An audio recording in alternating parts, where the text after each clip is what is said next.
Welcome to Man Does Tech, where I solve the problems you didn't even know you had. You start by confirming your iPhone is unlocked, and you can access the side mute switch.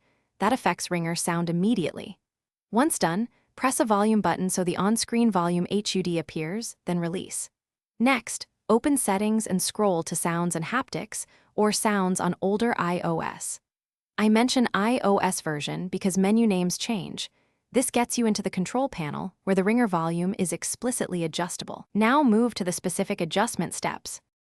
In Sounds and Haptics, focus on the ringtone volume slider near the top.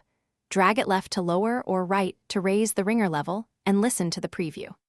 Make sure Change with Buttons is enabled if you prefer using the side volume buttons to adjust Ringer instead of media volume. This keeps behavior consistent. While here, tap ringtone to sample tones at your chosen level, because different tones can seem louder or softer at the same slider setting. Finish by testing. Have someone call you or use your voicemail preview to confirm Ringer loudness. Make sure the mute switch is up, do not disturb or focus is off, and Bluetooth isn't routing audio to headphones or a speaker. If the Ringer still fails, restart the iPhone and revisit Sounds and Haptics. Sometimes a quick reboot restores correct volume mapping. If problems persist, reset all settings as a last resort, but back up first because that restores defaults. Thanks for watching. If you found this helpful, don't forget to like and subscribe.